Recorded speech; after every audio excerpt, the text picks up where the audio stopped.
I'm John. I'm 26 years old, and my parents sold my $3,800 custom-built computer, my entire livelihood, to buy my younger brother designer clothes. Before I tell you how I systematically dismantled their authority and got my revenge in the most public and humiliating way imaginable for them, let me know where you're watching from in the comments. It's always incredible to see how far these stories can travel. Alright, so let's get right into it. The day my world imploded started out, ironically, as one of the best I'd had in a long time. It was a perfect Phoenix Saturday, the kind where the sun isn't trying to kill you yet, and the sky is a vast, cloudless cerulean blue. I'd spent the entire afternoon at my best friend Ryan's apartment. We were deep in a practice grind for the regional Apex Legends tournament. The prize pool was substantial this year, enough to be life-changing, and for the first time, Ryan was convinced we had a legitimate shot. "Your reads are getting cleaner, man," he'd said, leaning back in his chair after we clinched a particularly sweaty victory. "If you can keep that up under pressure, we're golden." The energy in his apartment was electric. It was a space built on passion, posters from game conventions on the walls, high-end streaming gear on his desk, and the constant, friendly hum of his own powerful PC. It was a space where my skills were not just accepted, but celebrated. We were a team. That feeling of camaraderie, of shared purpose, was something I rarely felt anywhere else. I left his place that evening buzzing with adrenaline and optimism, my mind already mapping out strategies for the solo practice I planned to put in that night. My PC. I need to make sure you understand what this machine was to me. It wasn't an off-the-shelf box from Best Buy. It was my Excalibur. I'm a freelance graphic artist, and that computer was the sanctum of my entire professional existence. I had built it myself, a slow and loving process that spanned 3 years. Every dollar I scraped together from small-time logo design gigs, every birthday check from my grandmother, every penny saved by skipping nights out with friends, it all went into that machine. I remember the thrill of ordering each part, the weeks of research to ensure compatibility. I remember the near-surgical focus required to seat the CPU, the satisfying click of the RAM sticks locking into place. The first time I successfully booted it up and the BIOS screen appeared, my heart felt like it was going to beat out of my chest. It was more than hardware. It was a testament to my dedication. It was my work of art, valued at $3,800, and it was the engine that paid my bills and fueled my dreams. I walked into the house, the familiar, comforting scent of my mom's Sunday-style pot roast filling the air. A day early. A peace offering for some unknown transgression, I'd later realize. "Hey, I'm home," I called out, my footsteps light as I headed for my room, my mind already on the tasks ahead. But when I pushed open my bedroom door, I was met with a chilling void. The space on my desk where my monolithic black tower should have stood was disturbingly empty. The carefully managed nest of cables I took such pride in gone. The twin monitors, my windows to the digital worlds I created, were dark and lifeless. There was just a blank space, a gaping, silent hole where the heart of my independence used to be. My brain stuttered, refusing to process the visual data. A break-in? No, the rest of the room was untouched. Did I move it for cleaning? Absolutely not. A cold, heavy dread, like swallowing stones, began to pool in the pit of my stomach. My breath hitched. I bolted from the room, my feet thundering on the stairs, my heart hammering a frantic rhythm against my ribs. I found them in the kitchen, a perfect picture of domestic normalcy. My mother, Linda, was at the stove, humming as she stirred a pot. My father, Robert, sat at the kitchen table, calmly reading the newspaper. And my younger brother, Alex, the golden child, was lounging in a chair, smirking as he scrolled endlessly through his phone. "My computer," I managed to get out, my voice tight, reedy, and unfamiliar to my own ears. "My PC. Where is it?" My mother, Linda, didn't even have the decency to turn around. She just waved a dismissive hand in the air, as if shooing away a fly. "Oh, that old thing. We sold it." I stared at the back of her head, at her floral apron, waiting for the punchline that never came. This had to be a joke. A cruel, Twisted, unfunny joke. Sold it? I repeated, the words tasting like ash in my mouth. What are you talking about? That's not possible. This time, my father, Robert, slowly lowered his newspaper, peering at me over the top of his reading glasses. His expression wasn't apologetic or concerned. It was one of mild annoyance, the look a man gives you when you've interrupted his quiet evening. Your brother has that big university gala event next week. He needed to look sharp. New suit, shoes, the works. It was expensive. We needed the money. My gaze flickered from my dad's indifferent face to my mom's oblivious humming, then landed on my brother. Alex finally looked up, a flicker of something. Was it guilt?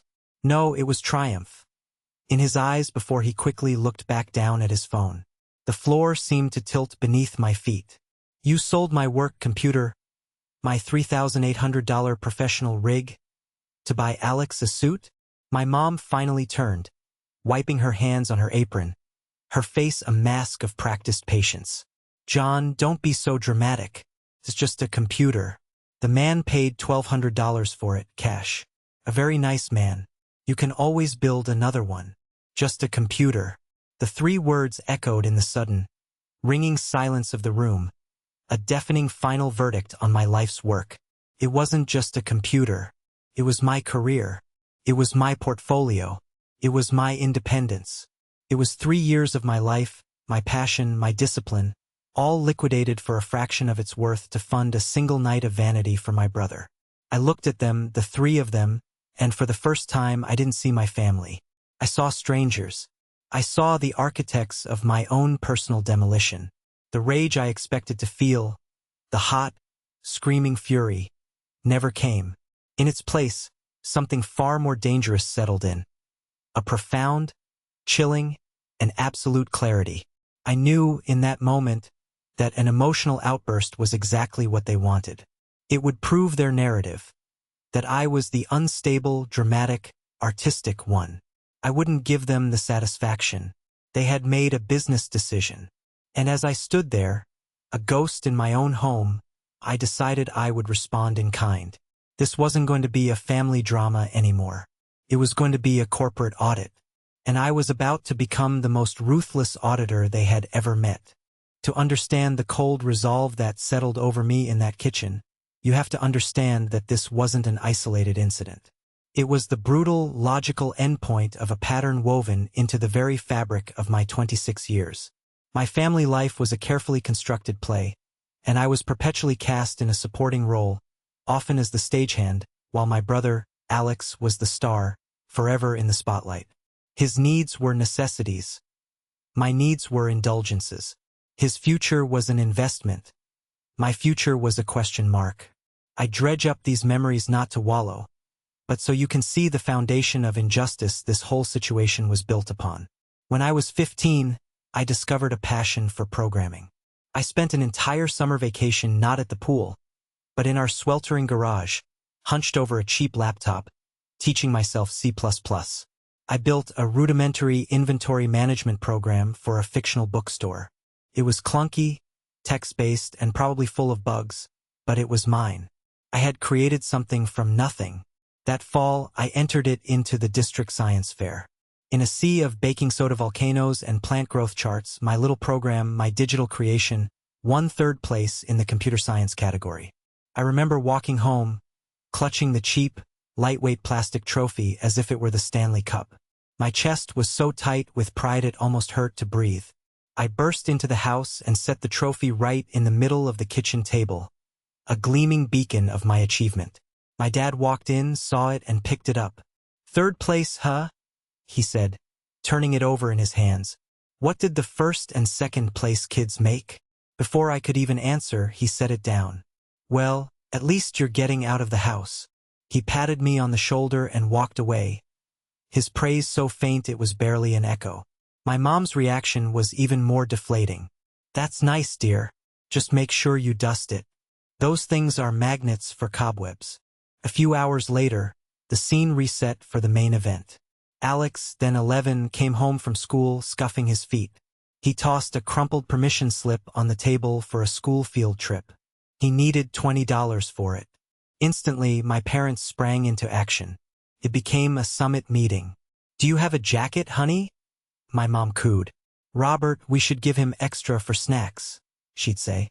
"This is a great opportunity for him to learn about local history." My dad would boom, pulling a crisp $20 bill from his wallet with a flourish. They spent half an hour discussing the logistics of Alex's $20 trip to a pumpkin patch. My third-place trophy in computer science was forgotten, already gathering the dust my mother had predicted.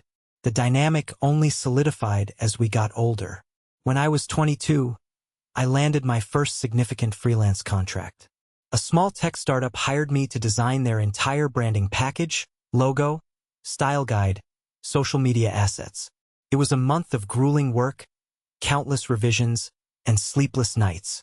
The final payment was $2,000. It was more money than I had ever seen in my life. It was tangible proof that my hobby was a viable career. It was validation. I remember holding the check in my hand, my fingers trembling slightly. I found my dad in the living room watching golf. I held it out to him. "Dad, look, $2,000. From one project." He took the check, looked at it, and handed it back without a word. He just turned his eyes back to the TV screen, where a man in pastel pants was lining up a putt. After a long moment of silence, he spoke, his eyes never leaving the screen. "Did you ask them if they're hiring for full-time marketing positions? With a 401k? A dental plan? That's where the real money is, John. That's security." He didn't see the check. He only saw what it wasn't. A traditional, safe 9-to-5 job. My success was invisible to him because it didn't fit into his narrow, outdated definition of what a career should be. To him, I was still just playing around, and this check was nothing more than a lucky prize from the carnival. The only person on the planet who seemed to speak my language was Ryan. Ryan and I had navigated the treacherous waters of middle school and high school together. Our friendship a safe harbor built on a shared love for video games, sci-fi, and all things nerdy. He'd seen my PC evolve from a Frankenstein's monster of mismatched, second-hand parts into the sleek, powerful machine it had become. He understood the almost spiritual satisfaction of a perfectly managed cable setup. He didn't just see a box of wires.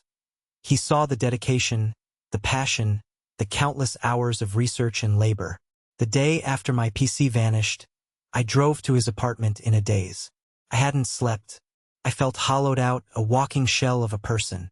I collapsed onto his worn-out couch, the springs groaning in protest, and just stared at the wall. He didn't press me.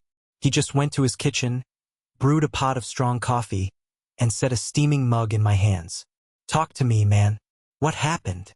I told him everything. The words came out in a flat, monotone stream. The empty desk, the conversation in the kitchen, my mother's casual dismissal, my father's cold justification, my brother's smug silence. Ryan listened, his face hardening as the story unfolded. The muscle in his jaw twitched, a telltale sign of his anger. When I finished, he didn't offer the usual empty platitudes like, "I'm sure they didn't mean it," or "they're just old-fashioned." He just shook his head, his eyes blazing. "That's not just messed up, John. That's a betrayal on a whole other level. It's theft. I don't care if they're your parents, that's the word for it.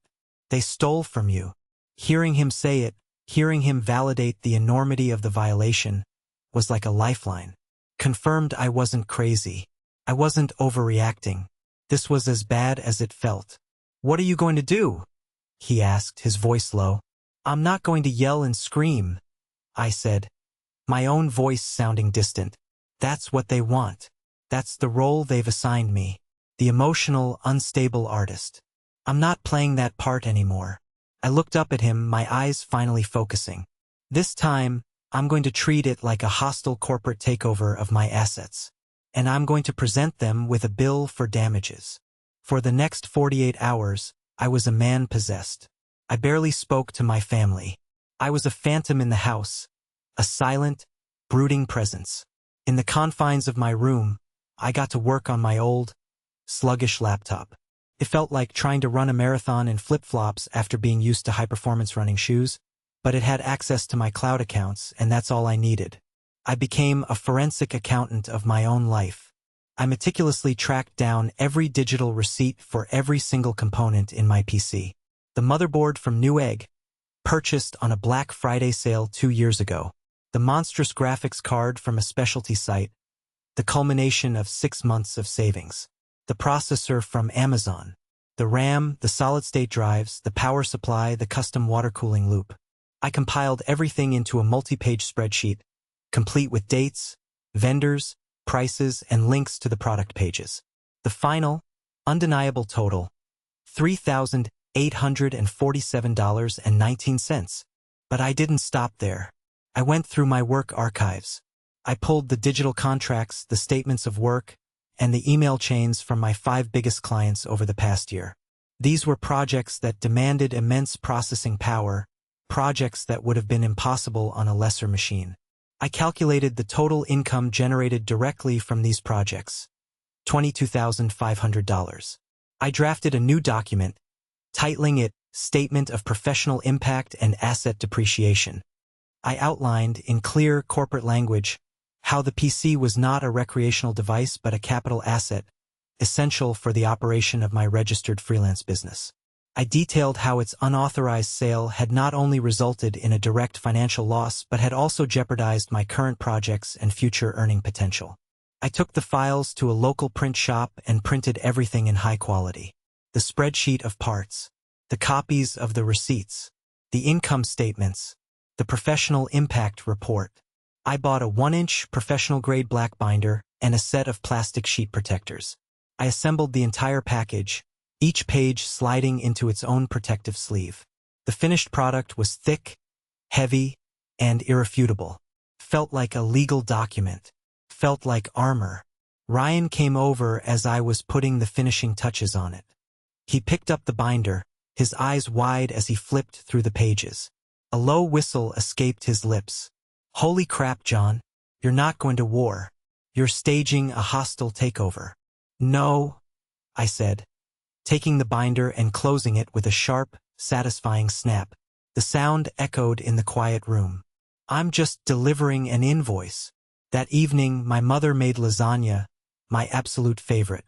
It was a clumsy, transparent attempt at a peace offering, a way to smooth things over without ever having to apologize. But the time for smoothing things over was long past. They hadn't just cracked the bridge. They had dynamited it. We sat at the dinner table, the silence between us so thick you could have cut it with a knife. My dad cleared his throat repeatedly. My mom kept asking if I wanted more garlic bread. Alex, in a stunning display of obliviousness, was actually complaining about how his school's Wi-Fi sucked. I ate my food slowly, methodically, chewing each bite with a deliberation that felt alien. I waited until everyone had finished eating. Then, with a calm that I didn't know I possessed, I reached down, picked up the heavy binder from the floor beside me, and placed it in the center of the table with a solid, definitive thud. The clatter of forks stopped. 3 pairs of startled eyes shot up to look at me. My dad's brow furrowed in confusion. "What in the world is this?" I met his gaze, then my mother's, then my brother's. The nervous energy I thought I'd feel was gone, replaced by an icy calm. The calm of a man who had already accepted the worst-case scenario.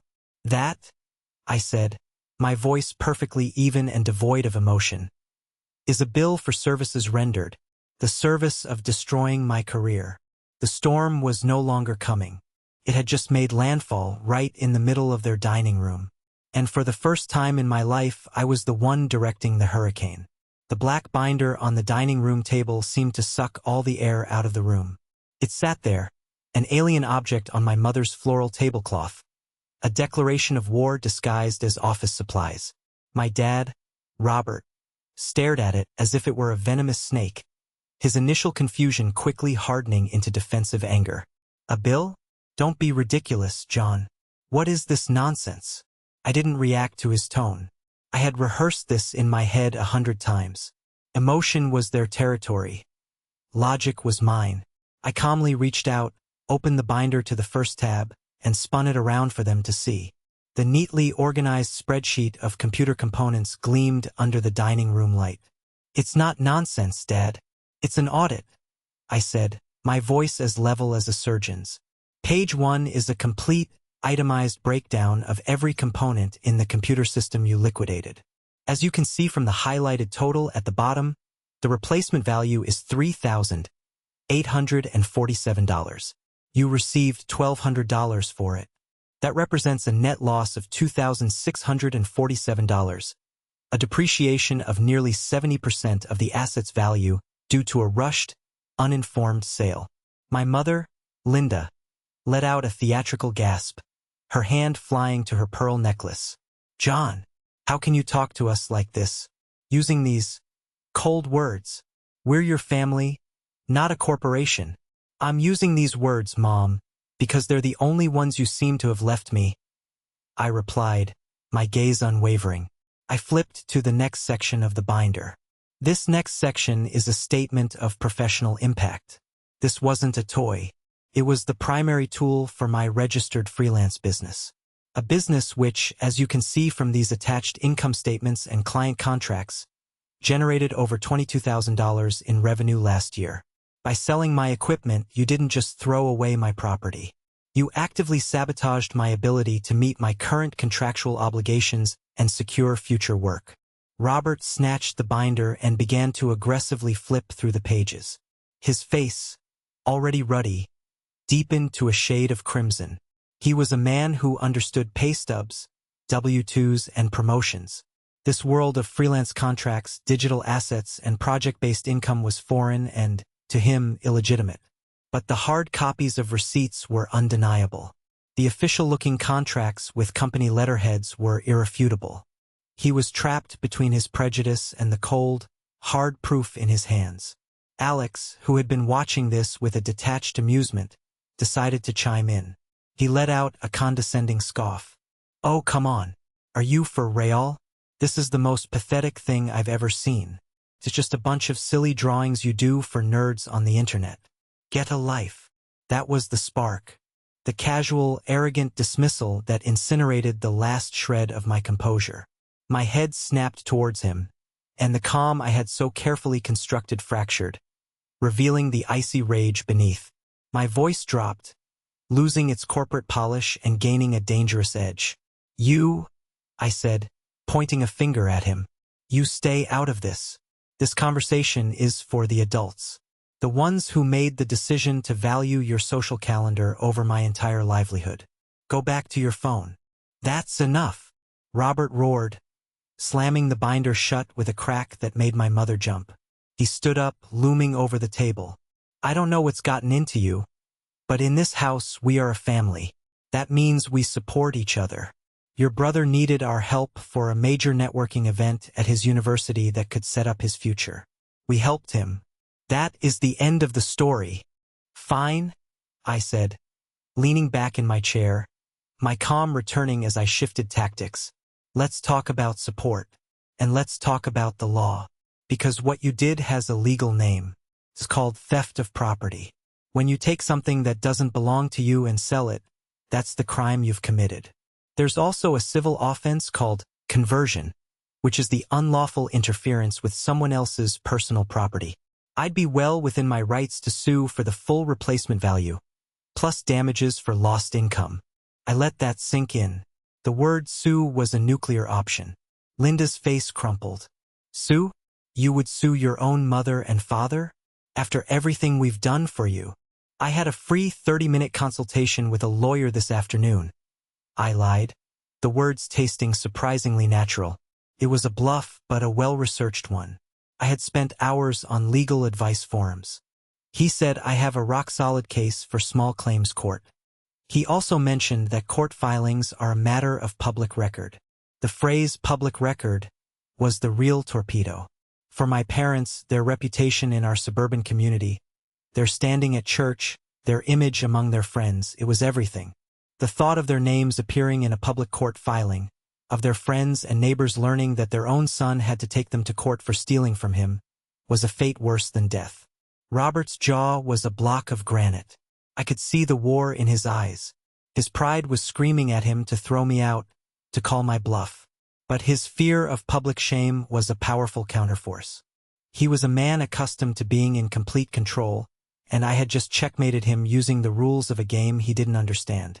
"So this is what you've become," he finally spat, his voice a low, venomous hiss.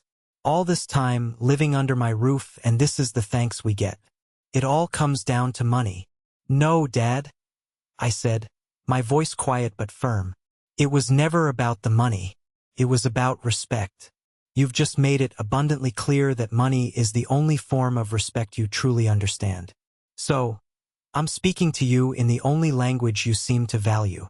A terrible, heavy silence fell over the table, broken only by my mother's soft, hiccuping sobs into a napkin. Alex stared at me, his usual smugness completely gone, replaced by a look of dawning horror. He was finally realizing this wasn't just one of my usual ineffective tantrums. This was a coup. Finally, with a guttural growl of pure, impotent rage, Robert shoved his chair back. He stomped over to the antique writing desk in the corner where he kept his checkbook, his movements jerky and violent. He scribbled out a check with such force I was surprised he didn't tear the paper. He marched back to the table and threw it down. It skidded across the polished wood, spinning once before stopping right in front of my plate. It was made out to me for the sum of $1,200. "There," he snarled, his face a grotesque mask of fury. "There's your blood money. But I want you to understand something. As of this second, you are done. You live under this roof, you'll pay rent. You want to be a businessman? Fine. You will pay for your own food, your own insurance, your own everything. We are washing our hands of you. Don't come crying to us when your little art career falls apart." I looked down at the check. The ink was still fresh. Then I looked up, meeting my father's hateful glare. I glanced at my mother's tear-streaked, accusing face. I saw my brother, looking small and lost, a pawn in a game he had started but could no longer control. I slowly reached out, picked up the check, and folded it twice with precise, deliberate movements. I tucked it securely into my shirt pocket. Then I stood up. "I accept your terms," I said, my voice devoid of triumph, holding only a quiet finality. I turned and walked out of the dining room without another word. I didn't take the binder. His purpose was served. As I walked up the stairs to my room, I felt the house shrink behind me. It was no longer a home. It was just a property, owned by strangers to whom I would now be paying rent. I didn't feel happy. I didn't feel sad. I felt a vast, terrifying emptiness. The emptiness of a battlefield after the fighting is over. The emptiness of freedom. And I knew with absolute certainty that my life would never, ever be the same.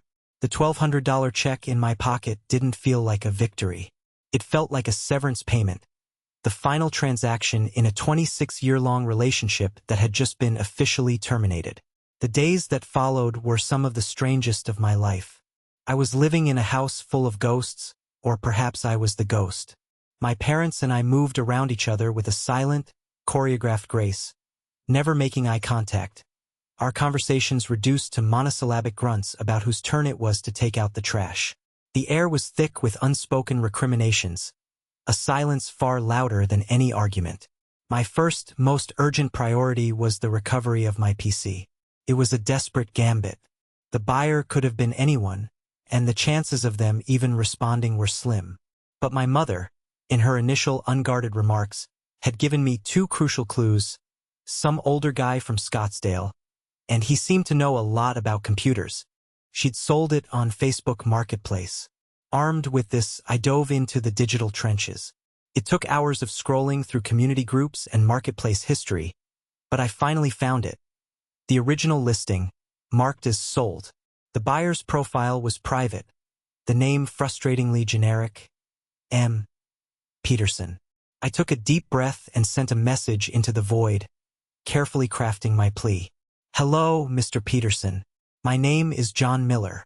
My mother, Linda Miller, recently sold you a custom-built desktop computer. I am writing to you because this sale was made without my knowledge or consent, due to a significant misunderstanding within my family. That computer is not a recreational device. It is the central pillar of my freelance graphic design business and represents years of personal investment. I know this is a highly unusual request, but I am desperate to get it back. I am prepared to buy it back from you for the full $1,200 you paid, and I will gladly add $200 more for your time and trouble. I can meet you anywhere at your convenience. Thank you for your consideration. I hit send and felt a wave of nausea. My entire future hinged on the goodwill of a complete stranger. For hours, there was nothing but the crushing silence of an unread message. I paced my room, my anxiety a writhing knot in my stomach. Maybe he thought I was a scammer. Maybe he'd already wiped the drives and installed his own software. Maybe he was just ignoring me. Then, just as I was about to give up hope, my phone buzzed. A notification from Facebook Messenger. It was from M. Peterson. My heart leaped into my throat. John, no need for the extra money. Give me a call. Here's my number. My hand was trembling so badly I could barely dial the numbers correctly. A calm, deep, and authoritative voice answered on the second ring. Peterson speaking. I launched into my story again, my voice cracking at first, trying to explain the mortifying situation without sounding like a whiny kid. He listened patiently, a series of quiet ahas, letting me know he was still there. He didn't interrupt once. When I finally finished, my explanation hanging in the air, there was a long, thoughtful pause. I had a feeling something wasn't quite right, he finally said, his voice thoughtful. Your mother seemed, let's say, unusually motivated to make a quick sale. But it wasn't until I got the machine home and powered it up that I knew for sure. This wasn't some teenager's gaming rig they were getting rid of. The cable management in the chassis is immaculate. The component synergy, the stability of the overclocking profiles in the BIOS, son, whoever built this machine is a craftsman. This is a professional-grade workstation. A piece of artistry. A lump formed in my throat, hot and tight. I had to swallow hard to keep my voice from breaking. This stranger, this Mr. Peterson, in a single 5-minute phone call, had shown more insight, respect, and validation for my skills than my own father had in my entire life. I spent 30 years as a systems architect for a major aerospace company, he continued. Retired now. I just tinker with hardware to keep my mind sharp. To be perfectly honest, this machine is far more power than I'll ever need. A craftsman deserves his tools, son. I'll sell it back to you. Just the $1,200 I paid is more than fair. You keep your extra $200.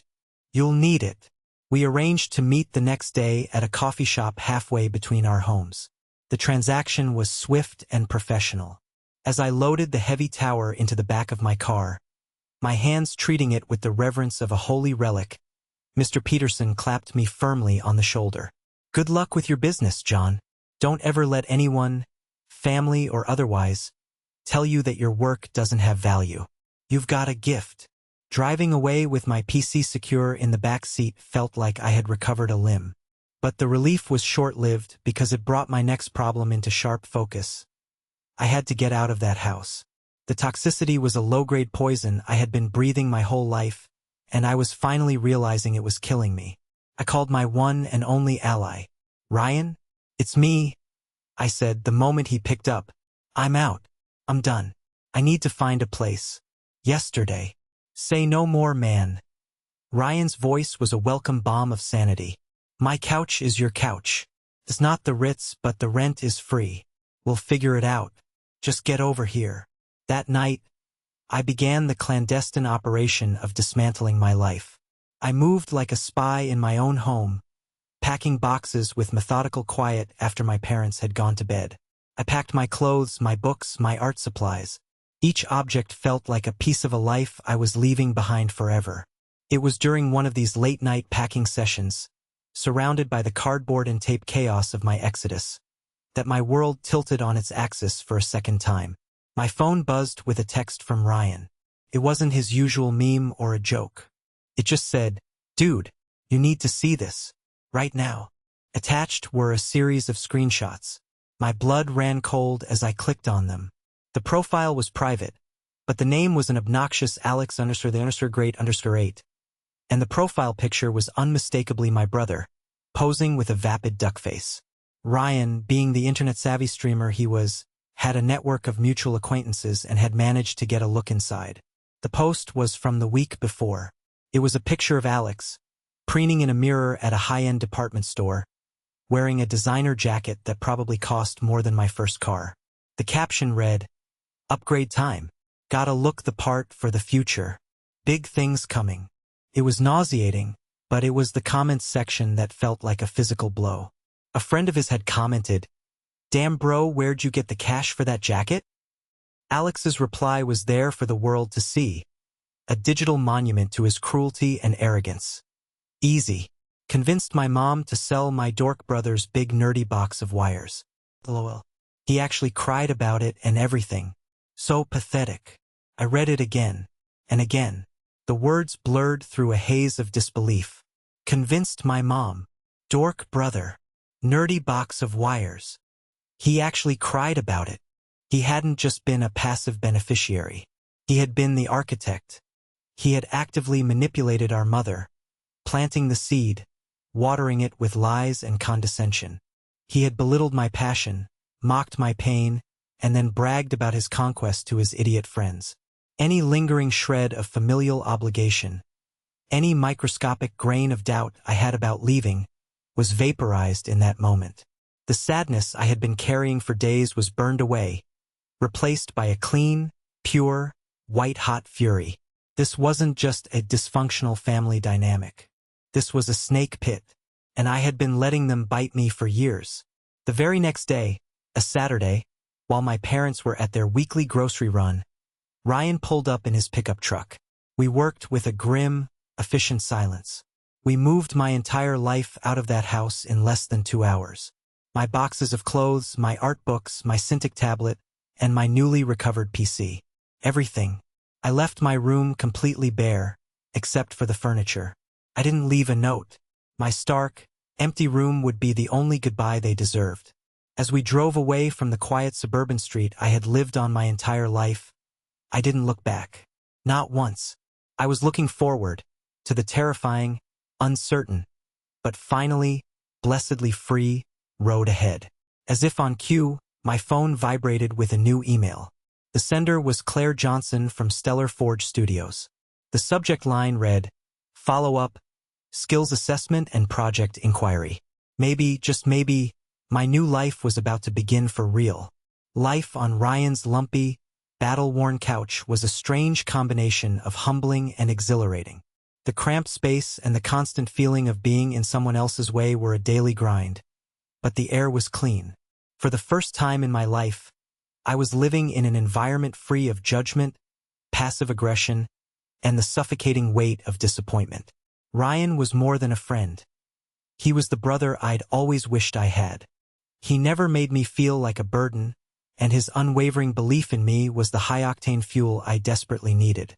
I channeled all my restless energy, all my simmering anger and newfound determination, into a single focal point, the follow-up from Stellar Forge Studios. This wasn't just another small freelance gig. It was an audition on a grand scale. The initial skills test had been a foot in the door. This next phase was the main event. They sent me a comprehensive test project with a brutal 2-week deadline. They wanted a full suite of concept art for a new, top-secret IP character designs for 3 opposing factions, a series of key environmental paintings, and detailed weapon and vehicle schematics. It was a mountain of work designed to see who would crack under pressure. For those 2 weeks, the world outside Ryan's apartment ceased to exist. I lived and breathed this project. I slept in 3-hour increments, my dreams filled with alien landscapes and futuristic armor. My diet consisted of stale coffee, cheap takeout, and the sheer manic energy of creation. I was driven by a desperate, burning need to prove my father wrong, to prove my brother wrong, to prove to the universe that my life's passion was not just a nerdy box of wires, but a force to be reckoned with. My point of contact at the studio was the creative director, a woman named Claire Johnson. She was a legend in the industry, and our email exchanges quickly showed me why. She was brilliant, incisive, and unapologetically demanding.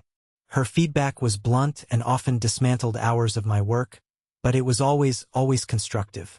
Pushed me to dig deeper, to think differently, to elevate my craft to a level I didn't know I was capable of. I developed an immense respect for her. She wasn't just a potential boss. She was a master of her craft, and I was her apprentice. Meanwhile, a fragile and tense silence was maintained with my family. After a week of my absence, the voicemails from my mother started. They were masterpieces of passive-aggressive manipulation. "John, please call me. We're so worried about you. Your room is so empty. It breaks my heart every time I walk past it. Never an apology. Never an admission of guilt. Just accusations disguised as concern." I deleted every single one without listening to the end. Then, about a month after I had moved out, they changed tactics. I received a phone call from my aunt, my dad's sister, Carol. Her voice was syrupy sweet, a tone that always set my teeth on edge. "John, honey, it's your Aunt Carol. How are you doing? Listen, your parents are just sick with worry. We're having a little family dinner for your grandmother's 80th birthday next Saturday. Just a small, intimate gathering. You simply have to come. It would mean the world to her to see you." I felt a cold knot form in my stomach. It was a trap, a beautifully constructed, emotionally manipulative trap. My grandmother's 80th birthday wasn't for another 2 months. This was an ambush, an intervention, staged in front of the entire extended family, where they would use my beloved grandmother as bait to shame me, guilt me, and drag me back into their orbit of control. The old John would have refused to go, or worse, would have gone and allowed himself to be emotionally flayed alive. But the new John, the one forged in betrayal and fueled by cold fury, saw an opportunity. This wasn't just their stage. Could be mine, too. "Of course, Aunt Carol," I said, my voice a perfect imitation of pleasant surprise. "I wouldn't miss it for the world. Please tell Grandma I'm looking forward to it." The following Saturday, I walked into my parents' house for the first time since I'd left. The place was packed. Aunts, uncles, cousins, the whole clan was there. The moment I stepped through the door, the cheerful chatter died down, replaced by a wave of hushed whispers and curious stares. I was the spectacle, the prodigal son, the black sheep returning to the fold. My parents descended on me with practiced precision. My mother enveloped me in a theatrical, sobbing hug that smelled of hairspray and desperation. My father placed a heavy hand on my shoulder, his grip just a little too tight, a non-verbal reassertion of his authority. "It's good to have you home, son," he said, his voice booming for the benefit of the room. "We were so worried." The dinner itself was a masterclass in psychological warfare. Every conversation was a carefully aimed dart. My Uncle Mark asked me loudly across the table if I'd found a real job yet. My Aunt Carol went on a long, tedious monologue about her own son's recent promotion at his stable, respectable accounting firm. They were weaving a narrative for the jury of my relatives. John, the lost, irresponsible artist, needs to be saved from his own foolish dreams. Finally, after the dessert plates were cleared, my father stood up, tapping a knife against his water glass. The room fell silent. "Here we go," I thought, bracing myself. "We're all here tonight because we're a family, and because we love John," he began, his voice dripping with a false sincerity that made my skin crawl. He fixed his gaze on me, his eyes full of a patronizing pity. "And because we love him, we can't stand by and watch him throw his life away on a childish fantasy." He gestured to my Uncle Mark, who theatrically produced an envelope from his jacket pocket. "Son, this freelance art thing, it's a dead end. There's no security, no pension, no future. We want you to have a good, respectable life." He slid the envelope across the table towards me. "Your Uncle Mark has pulled a lot of strings. He's gotten you an interview for an IT support position at his insurance company. It's a good, steady job. A starting salary of $45,000 a year, full benefits, a clear path for promotion, a real future. All you have to do is say yes." The entire room was watching me, their faces a mixture of pity and smug expectation. They were waiting for me to break, to accept their generous lifeline, to admit my defeat and crawl back into the safe, boring box they had designed for me. The pressure was immense, a physical weight in the air. I looked at the pristine white envelope. I looked at my father's triumphant, expectant face. I took a slow, deliberate breath, and then I smiled. A small, genuine, and, to them, completely inexplicable smile. "Dad, Uncle Mark," I said, my voice perfectly calm and clear, cutting through the thick, expectant silence like a razor. "I am genuinely touched by your concern. Thank you. But I'm afraid I have to decline your very generous offer." A collective gasp rippled through the room. My father's smile faltered, confusion clouding his eyes. "Decline? John, don't be a fool. This is a real opportunity." "I know," I said, "but I'm holding out for a better one." I pulled my phone from my pocket and placed it face up on the table. "Actually, your timing is perfect. I have a scheduled follow-up call." I tapped the screen, a number already dialed. It rang once. A woman's voice, crisp, professional, and radiating authority, answered immediately. "John? You there?" "I'm here, Claire," I said, hitting the speakerphone button. The room was so quiet. Her voice filled the space effortlessly. "Thanks for making the time. I've got you on speaker with my entire family. Everyone, this is Claire Johnson." I looked around at the sea of confused faces. Claire is the creative director at the game development studio I've been contracting for, Stellar Forge Studios. "Claire, you remember the project I've been working on? The one my family has been so concerned about?" There was a slight pause, and I could practically hear the wry smile in her voice. "I do," she said. "Well, perhaps I can put their minds at ease. John, I'm calling because after you aced the preliminary project, the executive board reviewed your final submission this week. It was unanimous. In fact, our CEO described your work as foundational. We are formally extending you the offer for the full-time position of lead concept artist for our new flagship AAA game franchise, currently codenamed Elysian Echoes." The silence in the room was no longer just quiet. It was absolute. It was the silence of a vacuum. My Uncle Mark's fork clattered onto his plate. But Claire, the consummate professional, wasn't finished. She was just warming up. "The starting salary will be $120,000, plus a $20,000 signing bonus and a significant stock option package vested over 4 years. We believe your unique artistic vision is going to define the look and feel of this franchise for the next decade. Frankly, John, your work is some of the most exciting and commercially viable I've seen in my entire career." She paused, letting the numbers hang in the air like grenades with the pins pulled. Then she delivered the final, devastating blow. "Oh, and I'm flying into Phoenix next week to have dinner with you and finalize the paperwork. We'll also need to coordinate with your new business manager and financial advisor to structure the deal for optimal tax benefits. Congratulations, John. You didn't just earn this. You blew us all away." I let her words settle, each one a precision-guided missile that vaporized my family's small, suburban worldview. 6-figure salary, signing bonus, stock options, lead artist, financial advisor. The vocabulary of a world so far beyond their comprehension that it might as well have been an alien language. I looked at my father. His face was slack, the blood drained from it, leaving behind a pasty gray pallor. His mouth was slightly agape. He was looking at me, but he wasn't seeing his son. He was seeing a stranger, a success story that had inexplicably and impossibly spawned from his own house, without his permission or approval. I looked at Alex. His jaw was on the floor. His eyes, wide with shock, were a swirling vortex of disbelief, envy, and raw, impotent fury. His petty triumph, his $1,200 victory, had just been rendered utterly insignificant. I picked up my phone. "Thanks, Claire.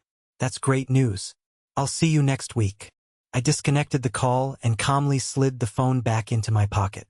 I stood up from the table. I looked around at my family, at the gallery of stunned, silent, slack-jawed faces staring back at me. The anger was gone. The need for revenge was gone. I just felt a quiet, unshakable peace. "Thank you all for the lovely dinner," I said, my voice soft but firm. "And thank you for your concern for my future. As you can see, It's in very good hands. Then I turned, walked to the front door, and stepped out into the cool night air, leaving them all sitting in the wreckage of the narrative they had tried and failed to write for me. I was finally the author of my own story. Walking out of my parents' house that night was one of the most surreal experiences of my life. It was like stepping out of a high-pressure chamber into the open air. The cool, dry Arizona night felt electric on my skin. I didn't run. I didn't peel out of the driveway in a cloud of smoke. I walked to my beat-up sedan with a steady, unhurried pace, got in, and just sat there for a long moment in the profound silence, the engine off. The only sound was the faint, rhythmic thumping of my own heart, no longer hammering with anxiety, but beating with a strong, steady rhythm of finality. My phone buzzed, vibrating against the seat. It was a text from Ryan, a string of anxious question marks. Hey, dude, how'd it go? Are you alive?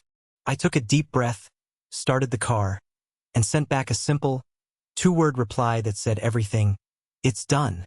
The drive back to Ryan's apartment was a blur. I didn't turn on the radio. The usual cacophony of talk shows and top 40 hits felt intrusive. I preferred the quiet hum of the tires on the asphalt, a monotonous sound that allowed the events of the evening to finally settle in my mind. The satisfaction I felt wasn't the explosive, fist-pumping catharsis I might have imagined. It was a quieter, deeper, and far more profound sensation.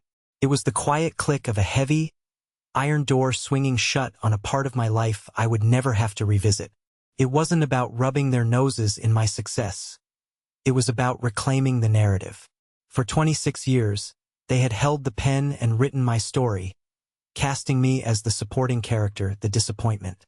That night, I had taken the pen from their hands, and it felt less like a victory and more like a restoration of the natural order. I didn't hear a single word from any of them that night, or the next day. The silence was absolute, a stark contrast to the drama of the dinner. I could only imagine the scene I had left behind. The acrimonious postmortem, the frantic whispers, the finger-pointing, the dawning, horrifying realization that the family scapegoat had not only survived their attempts to fix him but had lapped them all. The shame must have been suffocating. I later learned, through the family grapevine, that the most immediate fallout had landed squarely on my Uncle Mark. His grand, benevolent gesture of offering his wayward nephew a menial IT job had backfired in the most spectacular fashion imaginable. In front of his entire family, he had been made to look small, out of touch, and utterly foolish. He had offered a bucket to a man who was about to be given an ocean liner. His pride, I was told, was deeply wounded. A few days later, I received a call. It wasn't my parents or Aunt Carol. It was my mother's sister, my Aunt Sharon. She was a gentler soul, someone who had always existed on the periphery of the family drama, never participating but never intervening either. Her voice was hesitant, laced with a new kind of respect. "John, honey, it's Sharon. I just wanted to call and say, congratulations," she said, the words sounding slightly clumsy, as if she were trying out a new language. Your cousin saw some things online about Stellar Forge Studios. They're a very big deal. We're all just so incredibly proud of you." It was the first time in my life that anyone in my extended family had uttered the words, "proud of you," and I knew, without a doubt, that they actually meant it. The validation, coming from an unexpected corner, was surprisingly sweet. "Thank you, Aunt Sharon," I said, and I meant it. "That means a lot. Your parents—" She paused, and I could hear her struggling to find the right words. "They're not doing well, John. They're having a very hard time processing everything. Your father, he's like a statue. He hasn't said more than 2 words to anyone since that night. He just sits in his chair and stares at the wall. And your mother just cries. She keeps saying she doesn't understand what happened. I think they're in shock. They'll figure it out," I said, but my voice lacked any real conviction. Their emotional well-being, their shock, their confusion, it wasn't my responsibility anymore.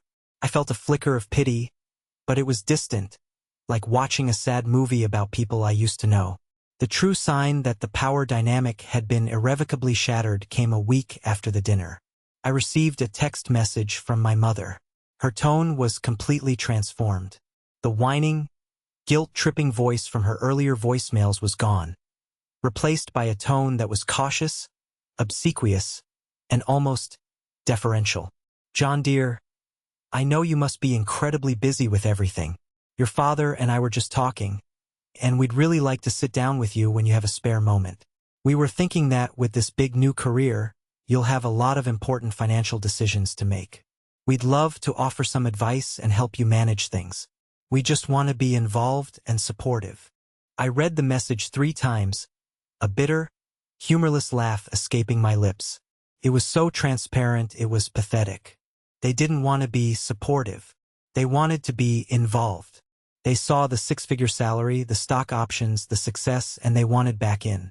They wanted to reclaim their positions as the wise, guiding parents, to hitch their wagon to my rising star. It was a desperate, clumsy attempt to regain some semblance of control. I thought about all the scathing, angry things I could say in response. I could have reminded them of how they'd sold my livelihood for a pittance. I could have quoted Alex's gloating comments back to them. I could have been cruel and vindictive. But as I typed out my reply, I realized I just didn't have the energy for it. The war was over. There was no need to salt the earth. I simply replied, "I appreciate the offer, but I have it handled. My team is taking care of everything." My team. The words felt solid and real, because it was true. I had Claire, my new boss and mentor. I had the financial advisor the company was connecting me with. I had Ryan. I had a team that I had chosen, a family that I was building for myself, based on merit and mutual respect. After sending that text, I did something I never thought I would do. I opened my contacts list, found the entries for Mom, Dad, and Alex, and I blocked them. It wasn't an act of anger or spite. It was an act of sanitation, an act of profound self-preservation. I needed to move forward into my new life, and I couldn't do that if I was constantly braced for the next phone call, the next guilt trip, the next attempt to manipulate and control me. Pressing the block button felt like changing the locks on my own soul. The aftermath wasn't about reveling in their downfall. I took no joy in the image of my father staring at a wall or my mother crying in confusion.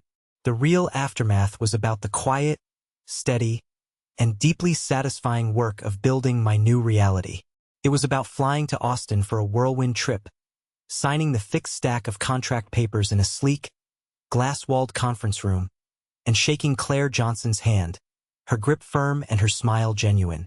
It was about walking through potential apartments, not looking at the price tag first, but at the light, the space, the view. It was about the slow, deliberate process of unlearning a lifetime of toxic lessons. The lesson that my passion was worthless, the lesson that my dreams were foolish, the lesson that my value was conditional. Because I was valuable. My work was important. My dreams were valid. And the profound, deafening silence from my old life was the loudest, most beautiful confirmation of all. A year can feel like a lifetime. In fact, it can feel like you've lived 2 completely different lives.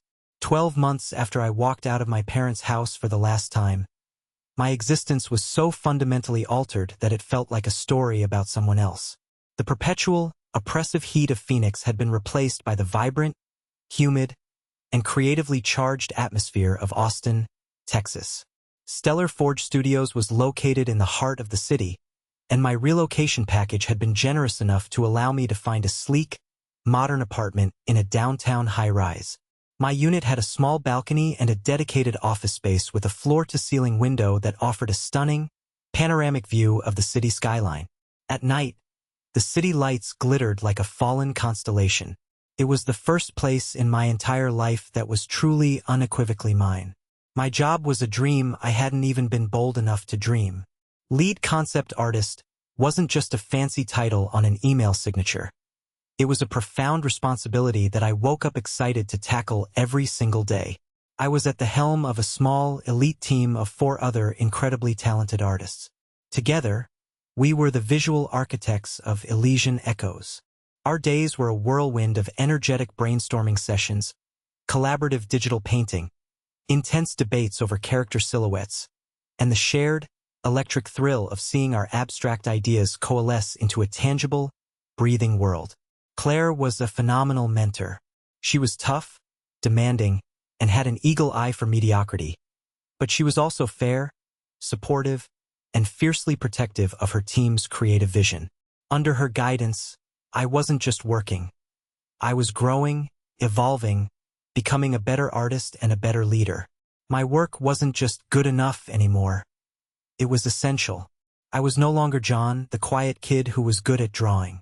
I was John Miller, the artist whose vision was shaping a multimillion-dollar franchise.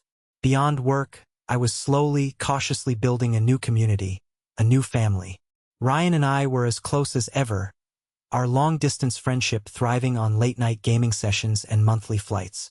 He flew to Austin for the launch party of our game's announcement trailer, and seeing the pride on his face as my name scrolled by in the credits was a moment I'll cherish forever.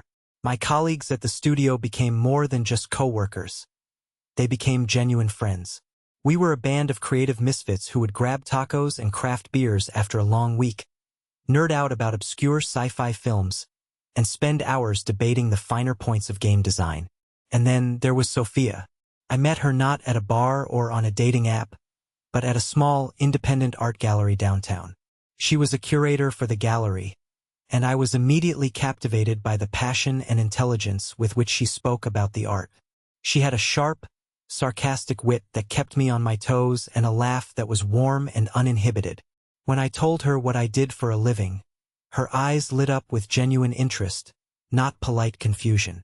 She understood the language of color theory, composition, and visual storytelling. She saw my career not as a quirky hobby or a lucky break, but as a serious artistic discipline. Being with her was effortless. Our relationship was a quiet, comfortable space built on a foundation of mutual respect, shared passions, and endless conversation. It was healthy, supportive, and sane, the absolute antithesis of the family dynamic I had grown up in. One quiet Tuesday evening, as Sophia and I were cooking dinner together in my apartment, my phone rang. It was an unknown number, but the 602 area code was a ghost from my past. My first instinct was to ignore it, to let it go to voicemail where it would remain unheard forever. But a strange curiosity, a feeling that this was somehow different, made me answer. Hello. A fragile, familiar voice answered back. John? Johnny, dear? It's your Grandma Anna. My heart, which had been bracing for a confrontation, instantly softened. My grandmother was the one quiet exception in my family's loud symphony of dysfunction. Frail and often steamrolled by my parents' overbearing personalities, she had always been a source of quiet kindness in my life. A shared look across a chaotic holiday dinner, a hand squeezing mine, a $5 bill slipped into my pocket. These were her small acts of rebellion, her silent ways of saying, I see you, Grandma, I said, stepping out onto the balcony, a genuine warmth spreading through my chest. Are you okay? Is everything all right? Oh, I'm fine, dear, same as always, she said, her voice thin but clear as a bell. I wanted to call you myself. I hope that's all right. I had your Aunt Sharon give me your number. Of course it's all right, Grandma. It's great to hear from you. I'm so proud of you, Johnny, she said, and the simple, unadorned sincerity in her voice made my eyes sting. We see the articles your cousins find online about that game of yours. It looks wonderful. You were always so talented, even as a little boy. We chatted for a few minutes, the conversation easy and light. I told her about Austin, about my work, about Sophia. She listened with an attentiveness that made me feel truly heard. Then her tone shifted, becoming more serious, more deliberate. John, I want you to know something, she said firmly. I'm not calling to ask you for anything, and I am certainly not calling to make excuses for your father or your mother. What they did to you was wrong. It was a cruel, terrible thing, and my heart broke for you. She took a shaky breath, and I could hear the rustle of the phone as she shifted it in her hand. But I'm an old woman, and I've learned a thing or two, and I thought you deserve to understand. Not so you can forgive, dear. I'm not asking you to do that. but so you can understand, for your own peace of mind. So it doesn't eat you up inside. I listened. My curiosity piqued. The city lights blurring below me. You know your grandfather, my Robert? She began, calling my father by his full name, something she only did when she was being very serious. He was a painter, and he was a brilliant one. He could capture the light on a leaf in a way that made you feel the sun on your skin. But he never made a lick of money from it. We were poor, John. And I don't mean a little tight on cash poor. I mean watering down the soup so it lasts another day poor. Your father grew up with that. He grew up with the shame of wearing patched-up clothes, of never having the toys the other boys had. He saw his friends' fathers coming home from their steady office jobs, and he saw his own father coming home with paint under his fingernails and not $1 in his pocket. He loved my husband, his father, but he grew to hate what his art represented. Struggle, poverty, and shame. The pieces of a puzzle I never knew I was solving began to click into place in my mind, forming a picture that was both tragic and horrifying. When he saw you, Johnny, Grandma Anna continued, her voice heavy with a lifetime of sadness. So talented, so passionate about your art, so much like your grandfather. It scared him to death. He saw history repeating itself. In his own twisted, broken way, he wasn't trying to be cruel to you. He was trying to save you from the life that he believed had destroyed his own childhood. He tried to kill your dream because he was terrified that it would lead you down the same path of poverty and disappointment. He hurt you so badly because he was so afraid. I stood on my balcony, high above the thriving, prosperous city, my own life a testament to how wrong he had been. The burning anger I had carried for my father for so long, the deep, personal resentment, didn't vanish in a flash. Instead, it slowly began to dissolve, like a block of ice melting in the sun. It was replaced by something far more complex and far more sorrowful. Pity. A profound, aching pity for a man so deeply scarred by his own past that he had blindly, clumsily inflicted a new set of scars on his own son. A man so terrified of failure that he was completely incapable of recognizing success, even when it was sleeping down the hall from him. I understand, Grandma, I finally said, my voice thick with an emotion I couldn't name. Thank you. Thank you for telling me. You just live your beautiful life, John, she whispered. You live it fully and you be happy. That will be the best legacy of all. We said our goodbyes, and I hung up the phone. I didn't feel a sudden urge to call my father. There was nothing to say, no relationship to salvage. But the knowledge Grandma had given me was a final, unexpected gift. It had set me free in a way that even my own hard-won success hadn't. I was no longer just the victim of his malice. I was the survivor of his fear. And in understanding that, I could finally, truly let him go. The new dawn wasn't just about my career, my new city, or my new love. It was happening right here, in the quiet, healing chambers of my own heart. So that brings us to today. I'm sitting here in my office in my apartment, in a city that now feels like home. The Texas sun is setting, splashing the sky with fiery shades of orange, pink, and purple. On my desk, next to my state-of-the-art workstation, a setup that makes my old rig look like a child's toy, all paid for by my own hard work, sits a single, small silver picture frame. It's not a picture of my family. It's not a picture of Sophia, or Ryan, or the beautiful view from my window.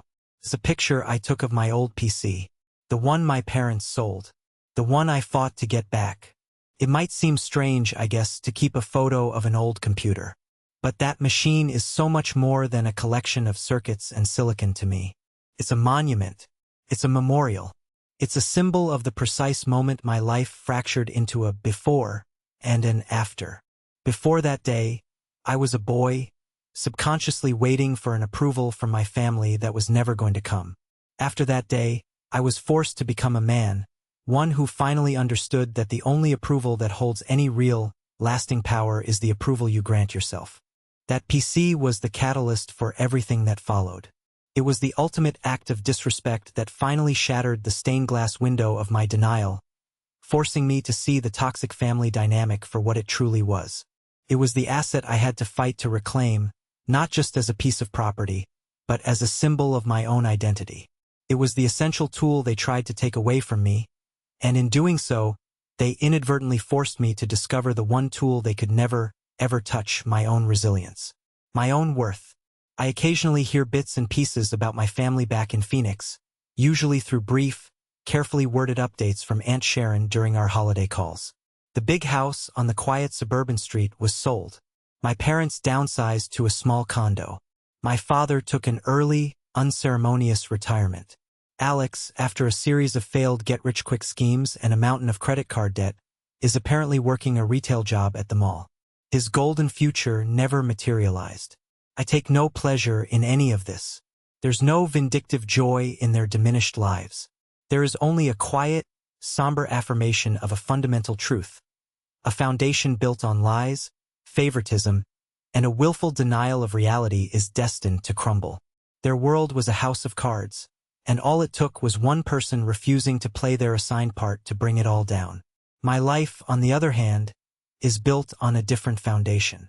It's built on the solid bedrock of hard work, of mutual respect, of shared passion, and of authentic connection. It's a life I designed and built myself, piece by piece, pixel by pixel. They tried to take my tools from me, never understanding that the real tool was never the hardware. It was the talent that powered it. It was the relentless drive to create.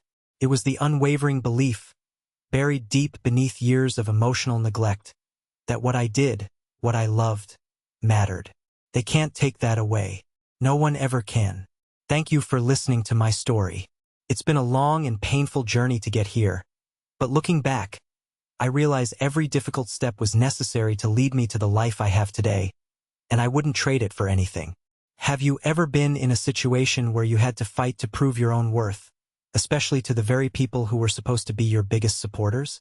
Share your story in the comments below.